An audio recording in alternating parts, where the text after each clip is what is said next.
Je viens d'avoir 26 ans et je crois que je suis totalement perdu. Parce qu'en vrai, faut le dire, dans la vie, tout est déjà tracé pour nous. Maternelle, primaire, collège, lycée, t'enchaînes avec les études sup. Et quand tout ça se termine, on te dit, Bon, ça y est, trouve un CDI, trouve-toi une femme, achète une maison, fais deux, trois enfants. en fait les gars, ça c'est la vision de qui? Parce que si on rêve d'autre chose pour nous, comment on fait? Ça, personne te l'apprend. Non, parce que j'ai suivi cette route-là. Et ce qui m'a sauvé, c'était uniquement qu'à ma dernière année de master, j'ai commencé à me poser énormément de questions. Tu sais, ça devient vraiment palpable quand on travaille. Tu vois des personnes qui, pourtant, selon les codes sociaux, ont plutôt une bonne situation, ressembler à ce que moi je qualifie clairement de coquilles vides, c'est des PNJ. Crédit maison, crédit voiture, crédit immobilier, crédit conso, potentiellement avec des enfants, généralement ce sont des parents isolés. Si ce ne sont pas des parents isolés, ils sont avec un partenaire qui déteste. En vrai, je caricature, mais bien sûr que je vois ça et j'ai peur. Donc, c'est quoi la solution? Bah, moi, c'était assez radical et je pense qu'on est plein de ma génération à faire la même chose. J'ai fui, je suis parti en voyage.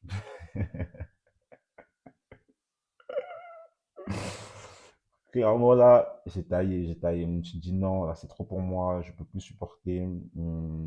Ça y est, faut que je taille, faut que j'aille voir d'autres choses, faut que j'aille découvrir d'autres paysages. Je peux pas que rester là, je vais mourir si je reste là. C'était vraiment à ce moment-là, mon premier ressenti, c'était réellement, je vais mourir si je reste là. Mais pas mourir physiquement, plus une mort de l'ego, de l'esprit ou de quelque chose comme ça. Donc j'ai fait la Namibie, c'est la première fois que j'allais là-bas. Je suis retourné au Cameroun aussi.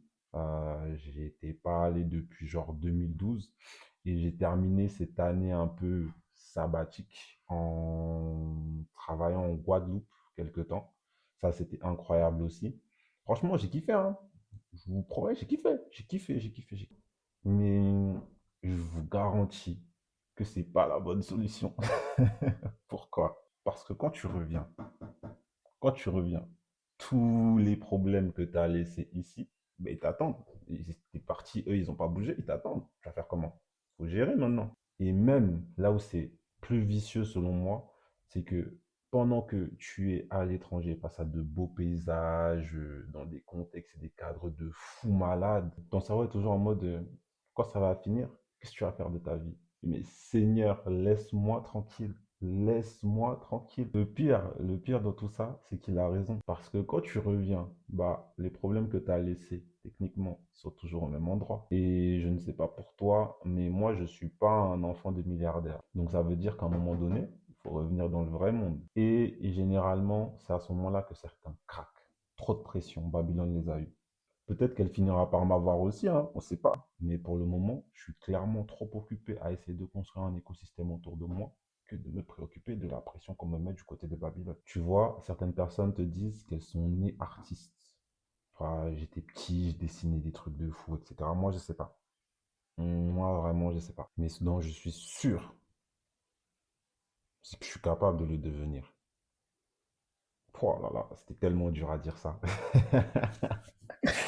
Oh my God, je vais canner, c'est trop, c'est trop. En fait, je sais que le chemin sera extrêmement long. D'ailleurs, j'ai posé la première brique le jour de mon anniversaire, premier single de Beau Jeu disponible partout à stream. Mais je sais au fond de moi que je vais devoir me battre pour gagner la place que je mérite dans ce monde. Alors, c'est sûr, c'est sûr. Une place qui est totalement là que pour moi. Après, il n'y a pas que ça. Je vais aussi devoir me battre contre un adversaire très coriace, mon syndrome de l'imposteur. Lui et la maladie du perfectionnisme. Je vais devoir me battre contre tout ça. Ça va être compliqué, mais en vrai, ne me prenez pas pour un fou sur ce que je veux dire là. Mais je pense qu'on a tous une part de divin en nous. Techniquement, Dieu a créé le monde. Jusque-là, on est d'accord. Ne vous inquiétez pas, je ne vais pas glisser. Mais l'humain peut créer son propre monde aussi. Et d'ailleurs, une des choses qui a permis de survivre jusqu'à maintenant, c'est clairement notre créativité. Donc, retournons à la source. Je vais tenter de libérer la mienne et j'ai trouvé un outil formidable pour m'accompagner dans ce processus. Je sais pas si on voit bien. Si, vous voyez. Donc, ce que je vais essayer de faire pendant les 3 prochains mois, c'est essayer de libérer ma créativité et surtout de vivre à travers elle. Ce que j'ai, c'est un programme de 12 semaines où à travers différents exercices, tu te reconnectes de plus en plus à ton artiste intérieur. Donc aujourd'hui, on est la semaine 0 parce que je commence demain. Apparemment, ça a fonctionné pour énormément d'artistes, donc pourquoi pas moi. Et de toute façon, ça ne coûte rien d'essayer.